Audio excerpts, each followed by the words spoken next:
Hi students, ఈరోజు మనం profit and లాస్లోంచి ఒక మంచి క్వశ్చన్ చేద్దాం. క్వశ్చన్ చాలా సింపుల్గా ఉంటుంది, but logic is very good. What is that? First మీరు క్వశ్చన్ చదవండి. నేను తెలుగులో ఇవ్వలేదు, ఇంగ్లీష్లో ఇచ్చాను, కానీ అర్థం చేసుకోవడం చాలా ఈజీ. ఏమన్నాడు? Market price of an article is 5,000. Market price అంటే తెలుసు కదా మీకు, 5,000కి మార్క్ చేశారు. But due to festive offer certain percent of discount is declared. Discount ఇవ్వలేదు, కొంత పర్సెంట్ డిస్కౌంట్ ఇచ్చాడు 5,000 మీద. అప్పుడు ఎక్స్ అనేవాడు utilise this opportunity and bought the article at the reduced price. అంటే 5,000 మీద కొంత డిస్కౌంట్ ఇచ్చేస్తే ఆ వచ్చిన ప్రైస్కి అతను పర్చేజ్ చేశాడు.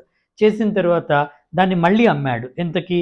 5,000 రూపీస్కి అమ్మాడు. He sold it at 5,000 rupees and there by made a profit of 11.9%. అప్పుడు డిస్కౌంట్ ఎంత ఇచ్చాడు, ఎంత పర్సెంటేజ్ ఇచ్చారు అని అడుగుతున్నాడు. చాలా సింపుల్ కదా. ఫస్ట్ మీరు డైరెక్ట్గా ఫాస్ట్గా రాసుకోండి, లేకపోతే మైండ్లో చేసుకోవచ్చు. 5,000 మార్కెట్ ప్రైస్ అయిందయ్యా, దాని తర్వాత కొంత డిస్కౌంట్ అలో చేశారు, ఆ డిస్కౌంటే మనం కనుక్కోవాలి. అలో చేసిన తర్వాత ఈ ప్రైస్కి వచ్చింది. అయితే ఈ ప్రైస్కి వాడు కొన్నాడు కాబట్టి దీన్ని కాస్ట్ ప్రైస్ అనుకోండి, నష్టమేం లేదు.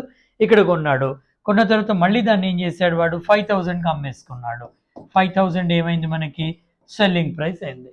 అప్పుడు వాడికి ఎంత అంటే ఈ ప్రైస్ మీద 11.1/9% అనేది ప్రాఫిట్ వచ్చింది. అప్పుడు ఈ డిస్కౌంట్ ఎంత? ఫాస్ట్గా చూడండి. 11/1/9 అంటే ఏంటి మనకి? 11/1/9% అంటే 1/9 కదా. 1/9 అంటే ఏంటి? ఒకవేళ 9 కాస్ట్ ప్రైస్ అయితే ఒకటి ప్రాఫిట్ పెరిగితే సెల్లింగ్ ప్రైస్ మనకి 10 అవుతుంది. ఇదంతా బేసిక్స్ మనం నేర్చుకున్నాం. 9 కాస్ట్ ప్రైస్ అయితే ప్రాఫిట్ 1 అయితే సెల్లింగ్ ప్రైస్ 10 అవుతుంది. అప్పుడు క్లియర్గా ఏమవుతుంది?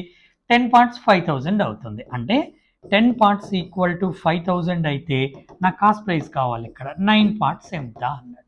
9 పార్ట్స్ ఎంత అంటే 0,095 45. ఇక్కడ రాస్తాను చూడండి, 4,500. ఇది కాస్ట్ ప్రైస్. మరి 5,000 మీద ఎంత డిస్కౌంట్ పర్సెంటేజ్ ఇస్తే 4,500 అయింది? పేపర్ పైన పెన్ పెట్టకుండా కూడా చెప్పవచ్చు 10% అని. కాకపోతే మీరు నేర్చుకోవాలంటే దీని మీద ఎంత పర్సెంట్ డిస్కౌంట్ ఇస్తే ఇది వచ్చింది. అంటే దీన్ని మనం ఏమనుకుందాం? 100% అనుకుందాం. 100% 5,000 అయితే 4,500 ఎంత? సో అప్పుడు మీరు దీన్ని క్యాలిక్యులేట్ చేయండి, ఎంత వస్తుంది? 100% అయితే 90 వస్తుంది. 90%, అవునా? అంటే ఇది 100%, ఇది 90%. అంటే డిస్కౌంట్ ఎంత ఇచ్చారు? 10%. ఇక్కడ నా ఆన్సర్ వచ్చేసి 10% వస్తుంది. Thank you very much students.